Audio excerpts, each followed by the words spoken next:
ఓం ఐం హ్రీం శ్రీం శ్రీమాత్రే నమః. జగత్ప్రసిద్ధిగాంచిన లలితా సహస్రనామంలో వశిన్యాది వాగ్దేవతలు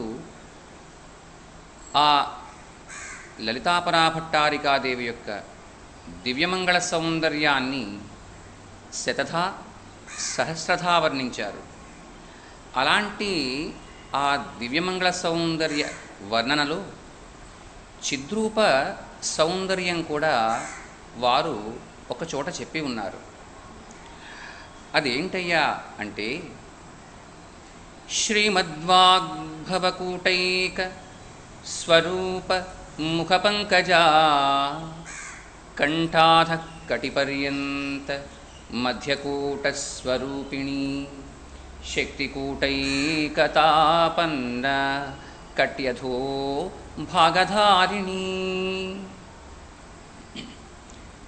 ఈ శ్లోకాలలో చెప్పబడినటువంటి ఈ వాగ్భవకూటం, మధ్యకూటం, శక్తికూటం, ఈ మూడు కూడా అమ్మవారి యొక్క చిద్రూప సౌందర్యం మనకి చాలా అందంగా తెలియచేస్తాయి. దీనిలో వాగ్భవకూటము అనేది అమ్మవారి యొక్క ముఖమండలాన్ని గురించి తెలియచేస్తుంది. మధ్యకూటం, దీనినే కామరాజకూటము అని కూడా పిలుస్తారు. ఇది అమ్మవారి యొక్క మెడభాగం దగ్గర నుంచి నడుము భాగం దాకా ఉన్నటువంటి తత్వాన్ని తెలియచేస్తుంది.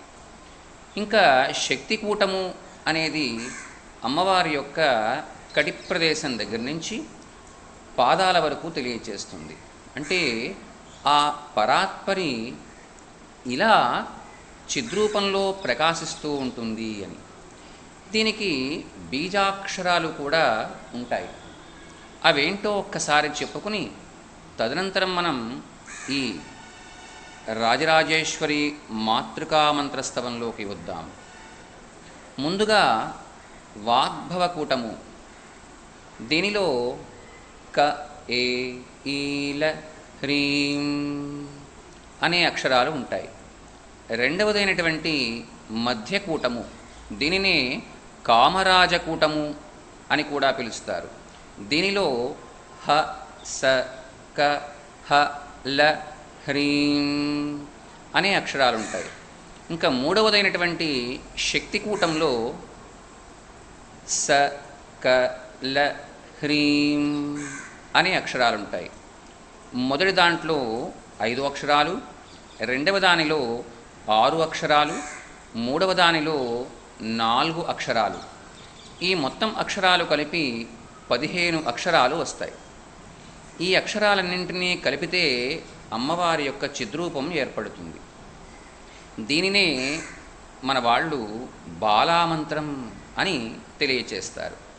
ఇలాంటి బాలామంత్రానికి చివరలో శ్రీం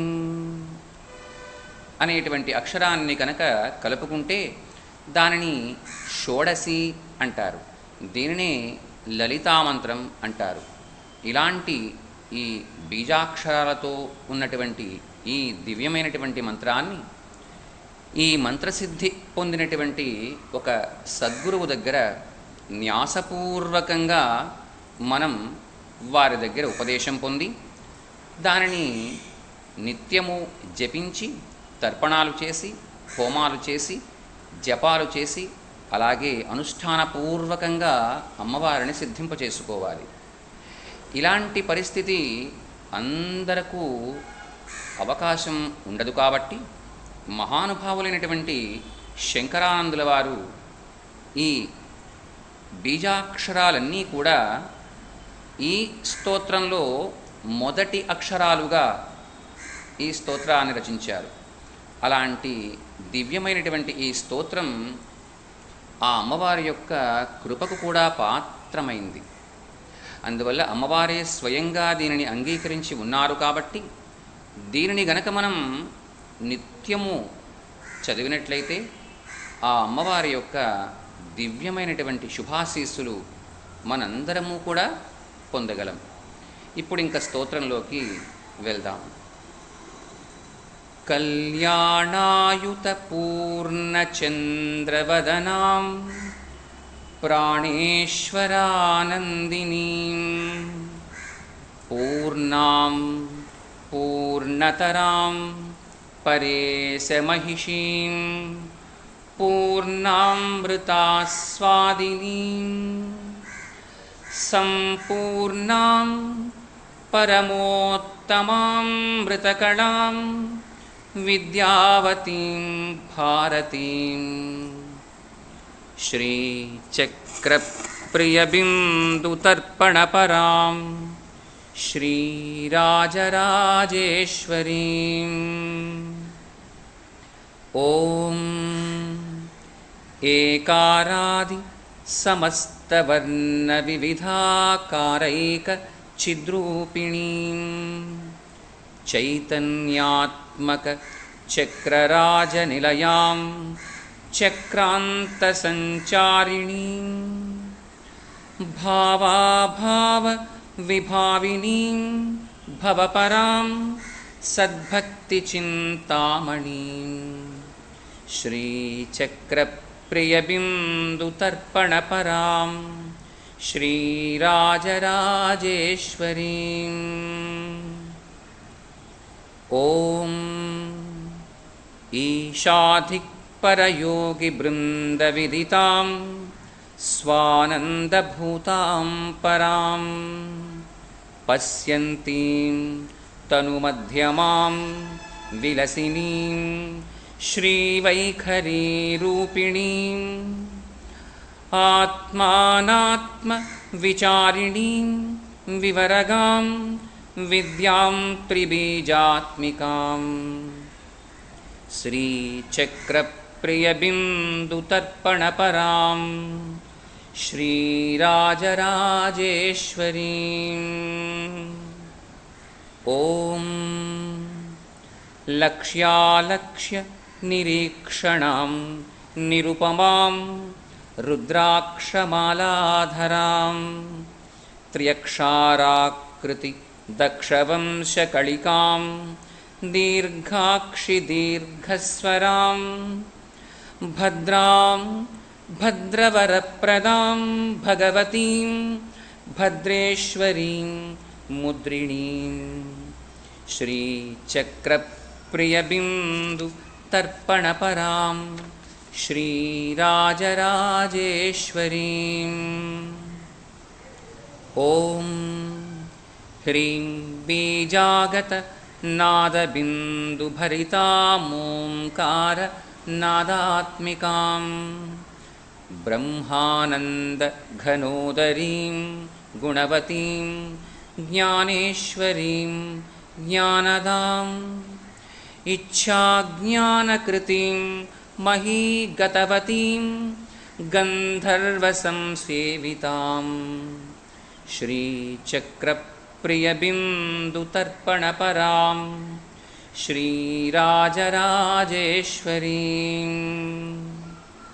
ఓం హర్షోన్మత్తసువర్ణపాత్రభరితాం పీనోన్నతాఘూర్ణితాం హుంకారప్రియ శబ్దజాలనిరతాం సారస్వతోల్లాసినీం సారాసార విచారచారుచతురాం వర్ణాశ్రమాకారిణీం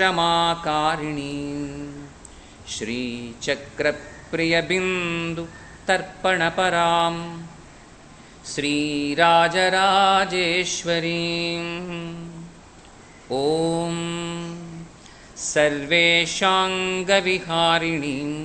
సకరుణాం సన్నాదినీం నాదినీం సంయోగప్రియరూపిణీం ప్రియవతీం ప్రీతాం ప్రతాపోన్నతాం సర్వాంతర్గతశాలినీం శివతనూం సందీపినీం దీపినీం శ్రీచక్రప్రియబిందుతర్పణపరాం శ్రీరాజరాజేశ్వరీం.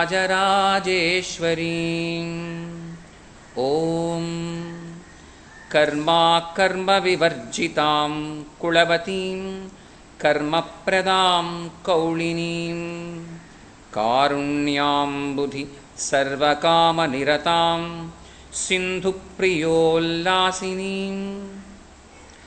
पञ्चब्रह्म सनातनागसनगतां गेयां सुयोगान्वितां श्रीचक्रप्रियबिन्दुतर्पणपरां श्रीराजराजेश्वरीम्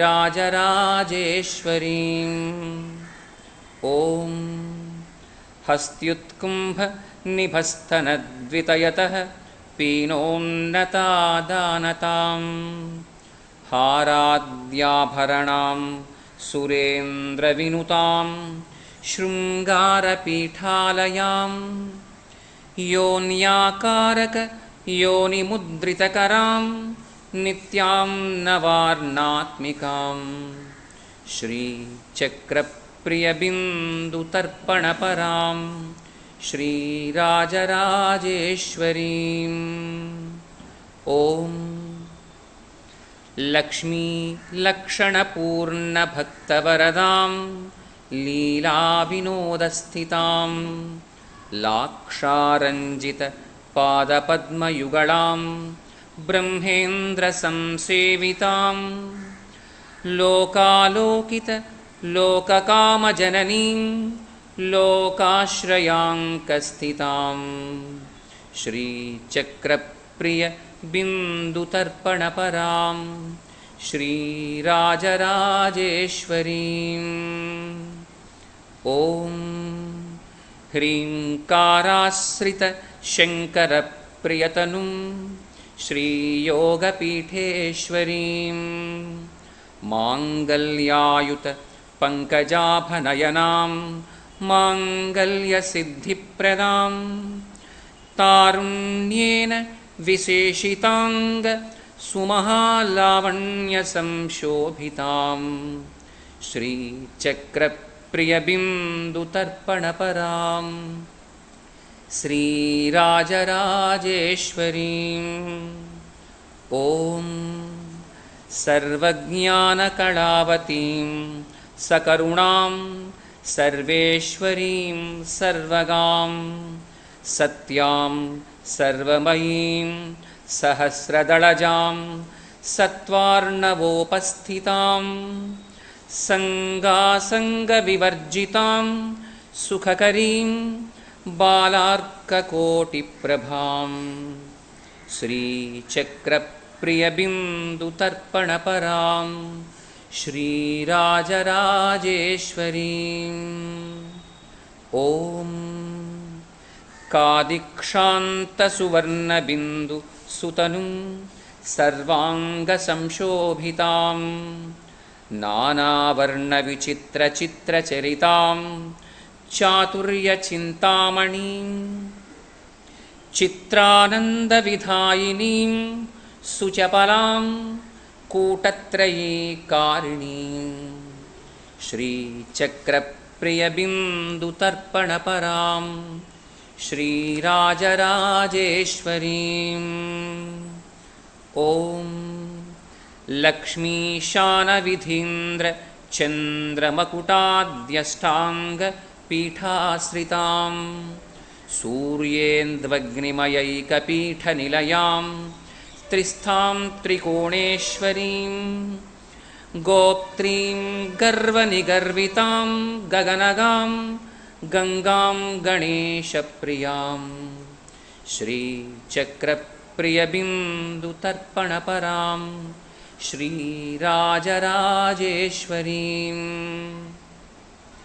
ॐ ह्रीं कूटत्रयरूपिणीं समयिनीं संसारिणीं हंसिनीं वामाचारपरायणीं